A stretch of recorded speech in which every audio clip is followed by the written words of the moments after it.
Hi అండి. నేను మీ రాఘవరావుని. Jagan, Gudivada Amarnath alias గుడ్డు మరీ ఇంత దిగజారిపోవాలా? ఎందుకు చెప్తున్నానంటే, ఇద్దరు కలిసి అటు జడ శ్రావణ్ కావచ్చు, లేకపోతే మిగతా వైసీపీ నాయకులు కావచ్చు, వీళ్ళందరూ కలిసి ఈ సాయి కృష్ణ అనే ఒక రౌడీ, ఫోక్స్ కేసులో ఉన్న రౌడీ, హత్య కేసులో ఉన్న రౌడీ, ఈ రౌడీకి లాకప్ డెత్లో చనిపోయాడని అతనికి ఒక కులం అంటగట్టి, కాపు కులాన్ని అంటగట్టి మాట్లాడుతూ, పవన్ కళ్యాణ్ నీ కాపు కులస్తుడు అన్యాయం ఏం చేస్తున్నాడు అని ప్రశ్నిస్తూ, ఇప్పుడు ఆ రౌడీని లాకప్ డెత్ గురించి సిబిఐ ఎంక్వైరీ కావాలని అడుగుతున్నారండి.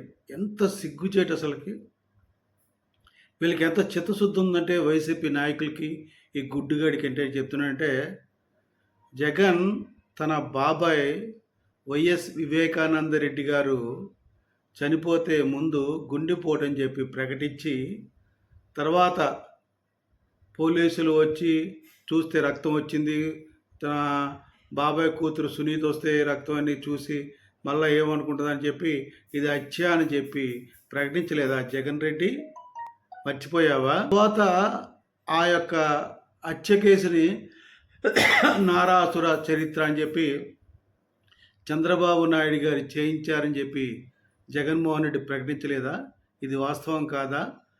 జగన్ తన ప్రతిపక్షంలో ఉన్నప్పుడు ఆంధ్ర పోలీసుల మీద నమ్మకం లేక, రే గుడ్డు విను, ఆంధ్ర పోలీసు అంటే నాకు నమ్మకం లేదు అని చెప్పి ప్రకటించి, అందుకని ఈ పోలీసులు బాబాయ్ హత్య కేసు ఏం చేస్తారు అని ఒక విధమైన భయంతో, బాధతోటి హైదరాబాద్, మళ్ళీ ఆంధ్ర హైకోర్టు కూడా కాదండి, హైదరాబాద్ వెళ్ళి హైదరాబాద్ హైకోర్టులో ఒక కేసు వేసాడు. ఏమని? తన బాబాయ్ హత్యపై సిబిఐ విచారణకు ఆదేశించమని కేసు వేసిన ప్రబుద్ధుడు మీ జగన్ రెడ్డి. నీకు గుర్తుందా గుడ్డు? మరి తమ యొక్క జగన్మోహన్ రెడ్డి 2019లో గెలవగానే, అంటే తన ప్రభుత్వం అధికారంలో రాగానే హైకోర్టులో వేసిన బాబాయ్ హత్య కేసు సిబిఐకి అప్పచెప్పాలని వేసిన కేసుని విత్డ్రా చేసుకున్నాడు. ఎందుకు విత్డ్రా చేసుకున్నాడు? ఏం చెప్పాడు కోర్టు వారికి?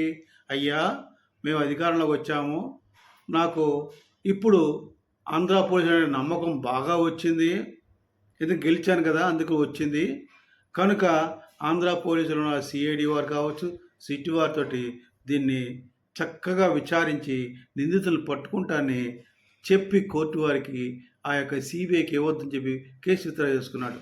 ఇది మర్చిపోయావా గుడ్డురెడ్డి?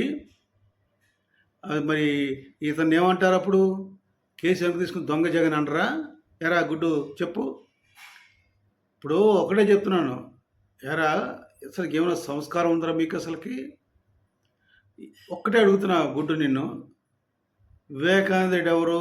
రాజారెడ్డి కొడుకు, వైఎస్ రాజశేఖర రెడ్డి తమ్ముడు, వైఎస్ జగన్మోహన్ రెడ్డి బాబాయ్.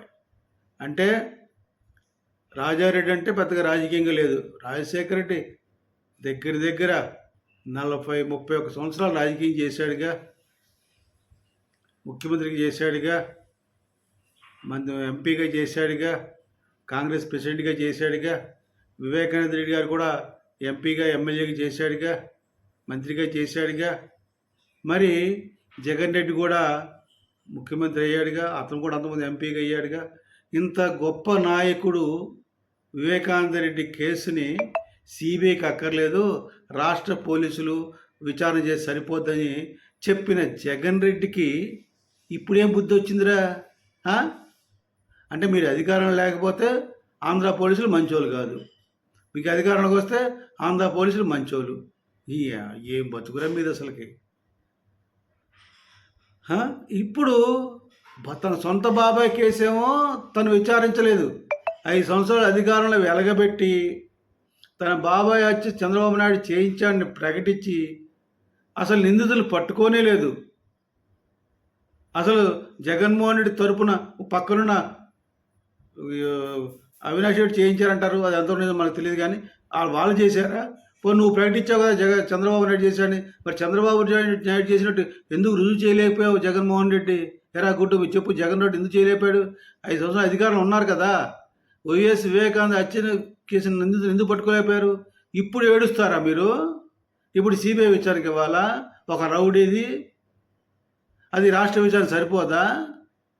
అంటే మీకు ఒక నీతి లేదు, ఒక వ్యవస్థ లేదు, మీకు ఒక వ్యవస్థ మీద నమ్మకం లేదు. మీకేంటంటే ఏదో రకం పబ్బం గడపాలి, అబద్ధాలు మాట్లాడాలి, ఎదుటోళ్ళ మీద రాళ్ళు వేయాలి, ఏదో అంటారు కాల్చి గుడ్డ మీద వేస్తారు, ఆ టైప్ మనుషులు మీరు. అందుకే మిమ్మల్ని ప్రజలు 11 సీట్లకు పరిమితం చేశారు. నిజమే కదా? 151 సీట్ల నుంచి 11 సీట్లకు పరిమితం చేశారు. అయినా ఈ జన్మలో మీకు బుద్ధి రాదు రాదు రాదు.